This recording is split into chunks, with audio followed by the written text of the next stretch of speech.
Hey, everybody, welcome to Military Monday with ClearedJobs.Net. My name is Bob Wheeler, and we're here on November the 18th, 2024. So I'm typically the host of the Military Mondays, but today we're going to have one of my partners do most of the questioning. Her name is Sarah McMurrow. Sarah, do you want to say hello? Sure. Hi, everyone. I'm really excited to talk to Kirsten about this and to talk to our community about this SkillBridge program. So speaking of Kirsten, that's who the guest is. So I'll let you guys take it away. Kirsten, you want to go ahead and introduce yourself, and then you and Sarah can get your learn on here. Sure, absolutely. I am Kirsten Renner. I am the TA VP at SilverEdge, and I'm excited to talk about this subject with you all today. Yes. And, speaking of SilverEdge and speaking about SkillBridge, can you tell us a little bit about just in general, what is SkillBridge? Because we can look at, the literal definition, right? It bridges between the military and the civilian side, but maybe you could give us a more thorough definition of what that is in case we have people listening that aren't familiar with the program. Sure, absolutely. Well, as the name implies, and as you covered a little bit, it bridges sort of the gap in between, as people are transitioning from being an active duty service member and coming into the private community. And it does so through several different types of opportunities that are made available for individuals in their last 180 days. It doesn't mean that it's, by the way, it doesn't mean it's stuck on that time period, but it can go up to that time period. And it's an opportunity for active duty service members to take on positions that they're interested in taking on full time after they're done in the military. And it's just a really good opportunity. It's a lot like an, an internship would be. They call them fellowships, and there's a couple different types I think we'll cover in the conversation to explain what those different types of roles look like. Okay, that sounds great. And we know that, excuse me, you've been a partner of Clear Jobs for a really long time, which we love. And with that, that means that you have worked with the SkillBridge program over the years with a lot of different companies and with, different groups of individuals. Can you tell us a little bit about, how many companies have you, participated in the SkillBridge program with, and, how many job seekers are transitioning service members? Um, so technically, at this point, SilverEdge is the fourth company that I've worked for that uses program. I want to do a quick shout out to Marina Bernazzani, because it's a fun last name to say. Worked with her at Novetta before we were acquired by Accenture, and I had never heard of SkillBridge until she's a military spouse, her husband's active duty, and she led the charge at Novetta to help us bring on a ton of SkillBridge fellows that we ended up hiring. And she taught me about the program and how it works. So shout out to her. She's at Raft now. Um, but we used it at Novetta quite a bit, and they were a smaller organization, but in any year we would bring in a dozen to 2 dozen fellows, and our commitment in our partnership was to make those fellowships lead to permanent job positions. Then we were acquired by Accenture, who just by enormity is just at a much larger organization, and so they have a whole military recruiting department. That's how big they are. And so there was a lot of opportunities there as well. And we do the best we can at SilverEdge to bring in as many fellows as possible. And so that's active duty service members transitioning out and looking for the next opportunity. And what a great partnership that you have established from the veteran community to really any company that you've worked with. Mhm. But, for me, I have to admit that, my experience with SkillBridge has been really limited. I recruited in this industry for a long time, but never had the opportunity to work with this program. And so being a military spouse myself and with a spouse who will be retiring in just a few years, I admit that I'm excited to learn more for that reason. Is he eligible? What are the options that we'll have as a family, as time progresses.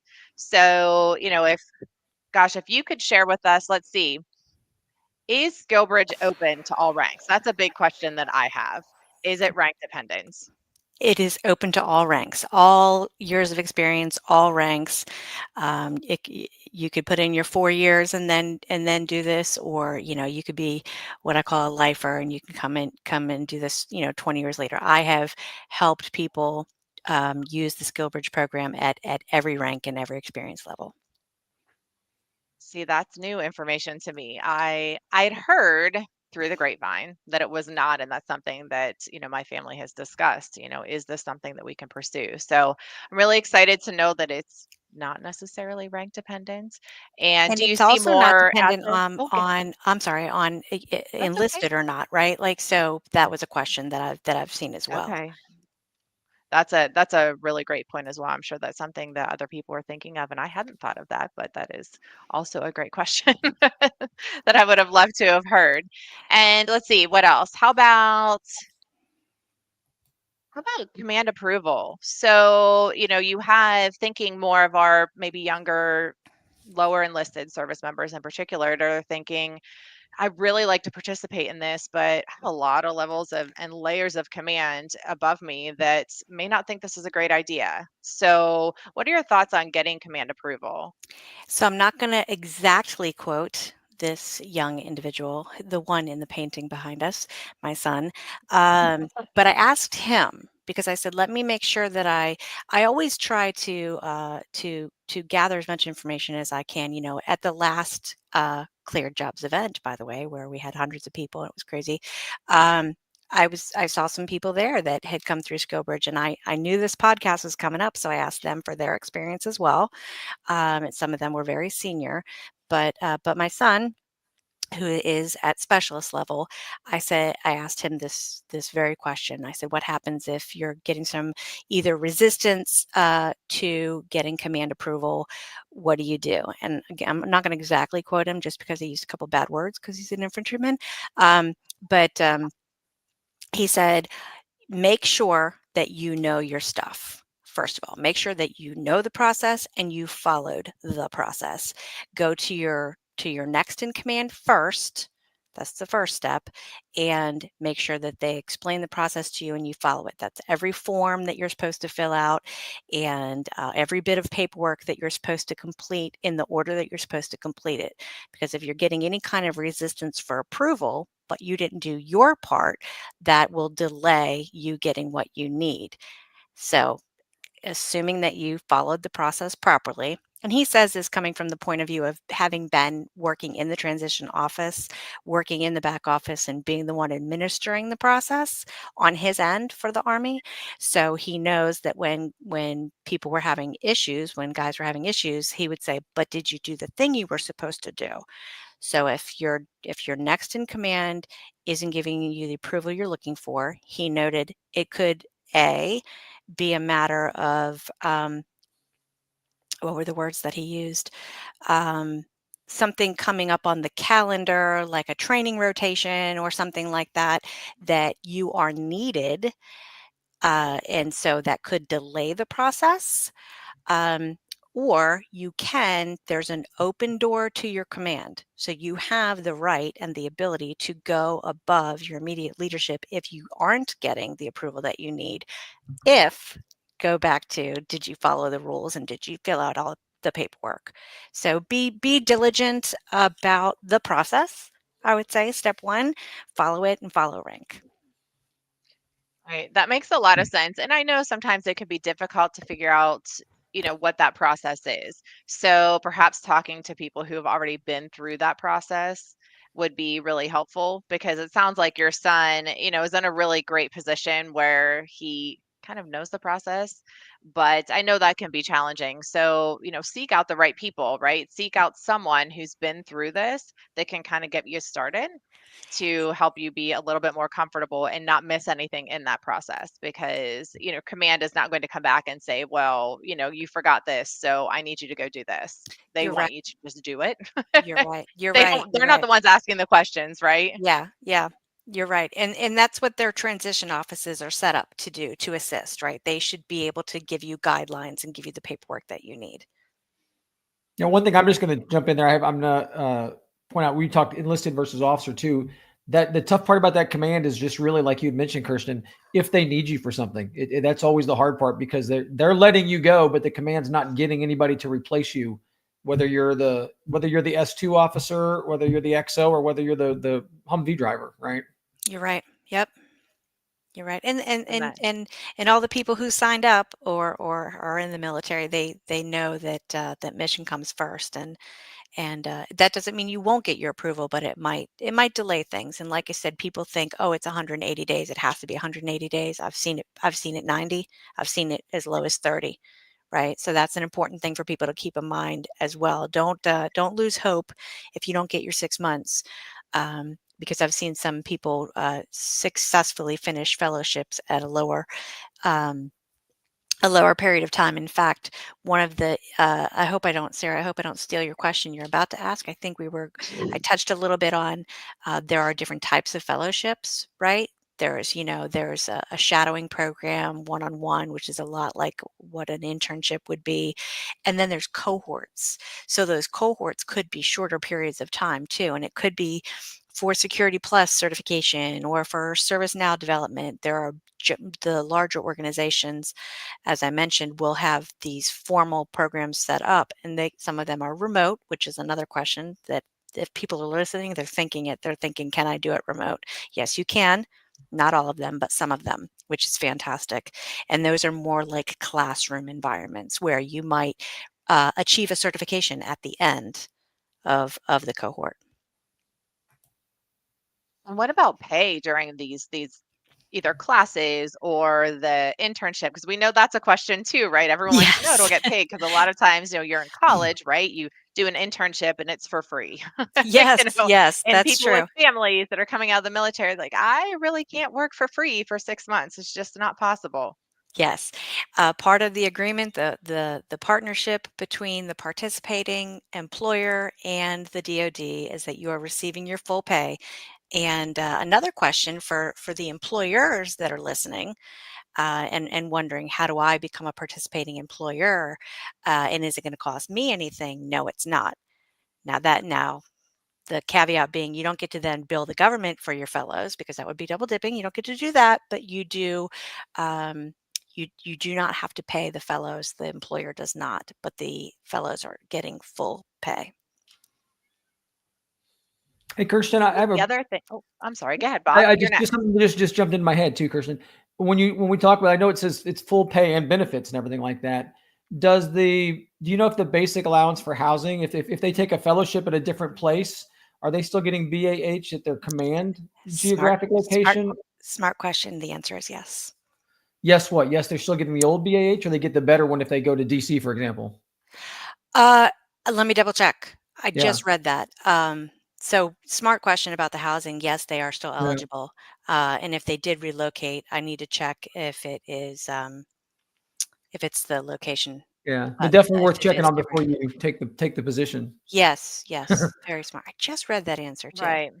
And especially if you have a family, right? And your family's probably not going to go with you for 1, 3, Yeah. 6 months. So and I will not assume, but if the service member's family is staying wherever their regular duty station is and the service member is going on their own, then it may just be a case by case type of situation, Hmm. you know, Yeah, Yeah. I will because say that in my experience, it is it's pretty rare. I haven't seen a lot where the people relocated. Yeah.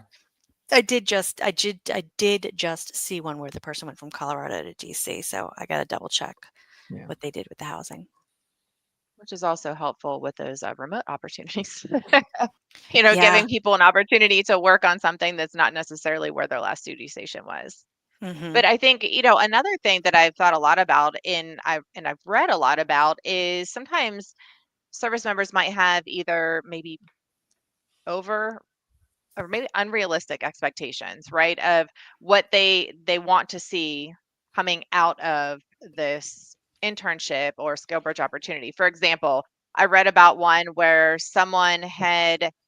they did just a really short one. It was only a couple of months and it was cyber focused, but their military background and any civilian background before that wasn't cyber focused. And they wanted to come out and be like a cyber professional. And, in most cases, I would consider that to be maybe unrealistic. So keeping things realistic. What are your thoughts on that? Experiences with those types of things? So a couple things. I love that question. First, I want to answer your previous question. I just verified. It's your assigned duty station is the housing allowance.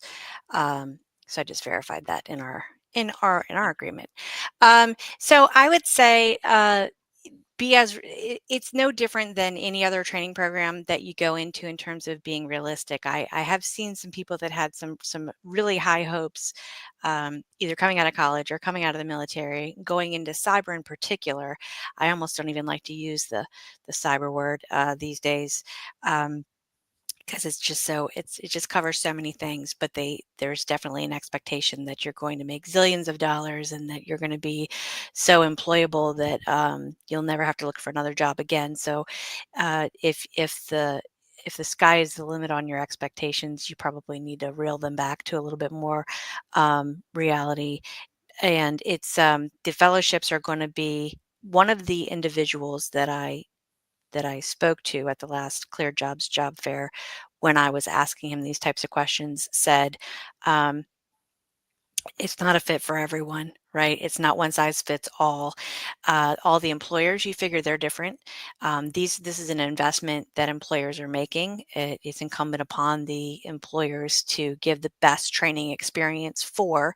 And as I mentioned earlier, like we did at Nevada and at SilverEdge, is making a commitment to ensure that there will be opportunities when the fellowship is successfully completed. um, it's the same, being realistic. The employers, it is a duty upon them, to make the investment and the commitment to providing good opportunities for people. Um, but you have to kind of do your market research, and you have to see what people are looking for out there and make sure that you make the most of the opportunities. If certifications are available where you are doing your fellowship, speak to the people who are working there now, build relationships with the people who are working in that organization, find out what sort of certifications they received or that they have that have helped them in their careers. When you come in, um, look at have the finish line in mind at the beginning, how you want it to end, and what your target is, your career target in particular, a position target, and try to meet as many of those people within the organization as you can so that they can help guide what you're doing. Even beyond the fellowship, they may say, you really need to get a security plus, or you really need to get an A plus, or I really wanted to always be a reverse engineer, or I wanted to get into crypto, and here's the path that I took, right? So the fellowship may be learning about pen testing or learning about incident response. And those are the steps on the path that you need to take to end up where you ultimately want to end up. So do you tend to see more transitioning service members who are trying something that is maybe outside of what they've already been doing? Are they pursuing SkillBridge opportunities with new areas of focus, right? If they have been, I know you didn't like to talk about cyber, but maybe that's what they had been doing and they want to do something completely different.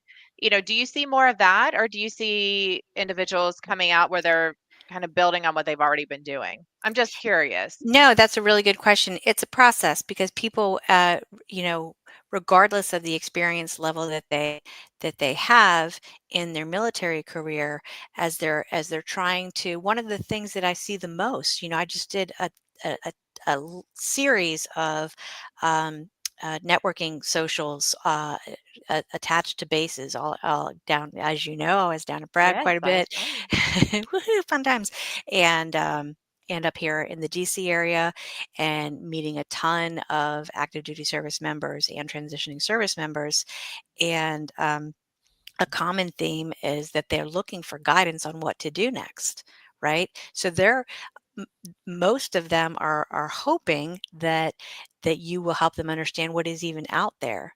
They may not have a full understanding of what they're looking for. Um, I haven't seen a ton of individuals who went way out of their wheelhouse, but when they connected with the right people either a recruiter or a PM or someone that could help them in their search. Those people might say, oh, I see that in your experience you did this, this, and this, and that sounds a lot like program management, or that sounds a lot like capture, or we can take all these analytic skills that you have, this SIGINT over here, or any type of human experience that you have, and you are going to be a fit for what we need to do is help them translate. Tell them about the work that we're doing, tell them about the work that we're pursuing, and help them understand how the work that they're currently doing will translate into what's available on the private side. And that is so important. And I know that's challenging because, again, going back to, my husband will be retiring in a couple of years, and we're kind of doing the same thing, looking at, okay, what do we do with what he's been doing for years? But what happens if someone goes through the SkillBridge program and they maybe don't want to do what they did? So what if they don't want follow-on employment? And on the other side of it is there guaranteed follow-on employment, through a SkillBridge program? So, they're kind of two different avenues, right? Do There you have a is job? there isn't a guarantee, but Okay. it is part of the agreement on the partnership side. Is that you say that is your intention as a partner, right? So the employer, whether they read the fine print or not, did commit to the DoD that their intention is to provide full-time opportunities. I read the agreement. That's what it says. Um, but there isn't a guarantee. The work may not be available. And I will say it's okay if whatever you were doing during your fellowship is not what you want to do when you grow up. That's okay. It's still a learning experience.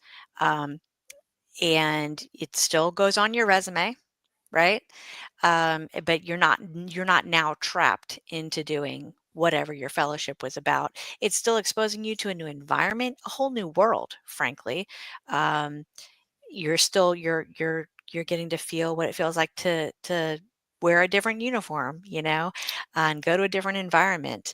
So there's no loss, in my opinion, in doing a fellowship that isn't necessarily what you want to do. Because remember, we talked about it may be, it's just creating a path to something else. It's like a test drive. I do. I love that. I love the test drive. And, it's really just part of the plan, right? It's just one piece of that transition plan, whatever that full plan is.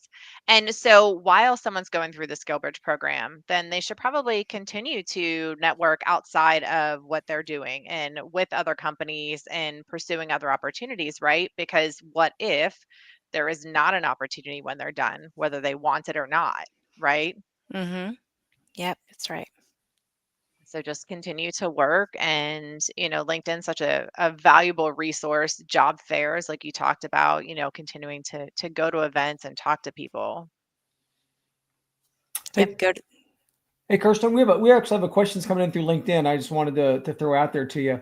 So John's asking about trying to figure out where he can find out where SkillBridge opportunities are. So you're at SilverEdge. So does your careers page have a special SkillBridge section? Are there just job postings that say SkillBridge? What would be the best way for someone to try to figure out if a company had what they were looking for SkillBridge type stuff? Yep. So all of the above. So the DoD SkillBridge site lists all of the employers, and it gives you the option to search by employer name or by location or by discipline. So that's one place to look. The other place would be on the specific employers' websites. Some of them will have a special section for, military. They may call it military hiring. They may call it SkillBridge. And some just have them listed, among all of their other career opportunities. And before we're going to sign off here in a little bit, but before we do, we're going to throw your LinkedIn link up there. Of course, if you found us on LinkedIn anyway, you can probably, she's tagged in everything. But if you're looking for a specific question from Kirsten, you can certainly do that too, John. You can reach out to her directly with the LinkedIn connection request. So, but I wanted to make sure we got that out there since John was asking the question in the chat. So happy to help. Yeah, That's a great question. And how long before someone is I guess, in the position where they could do a SkillBridge opportunity. How far out from that should they start looking for an opportunity? It's never too early to start looking. And that's for all career seekers, right? Wherever you are, actively or passively, if you want to keep exploring, you never stop networking, never stop looking.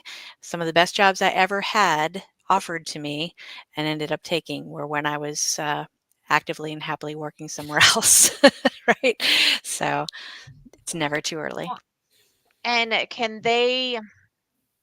is it okay to approach a company? And so say someone is interested in working for SilverEdge and there's maybe not an opportunity posted at this time. Is it okay to ask a company, do you participate in the SkillBridge opportunity or SkillBridge program? You know what? I'm so glad you asked that. I feel like you just it was a softball and it was a favor to me because I should have said that. I should have said if you don't see it posted, that goes for all. In fact, that goes for all positions too. Yes, for SkillBridge in particular, but if you don't see it listed, you can send a direct message on LinkedIn. Always ask if they're participating in SkillBridge and the opportunity is not yet available.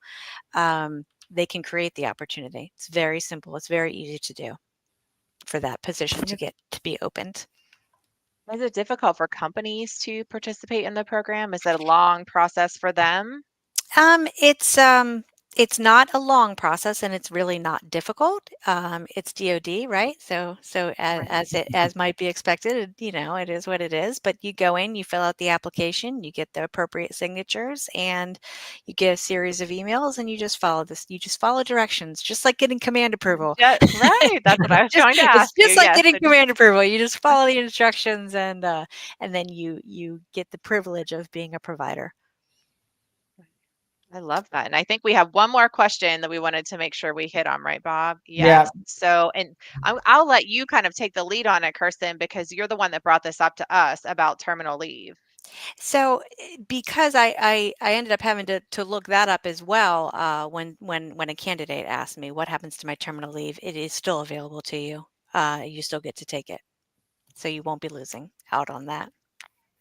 So are they kind of taking it then after they did their SkillBridge opportunity, if they've secured employment with SilverEdge, for example? So they do SkillBridge, take their terminal leave, and then come back to work?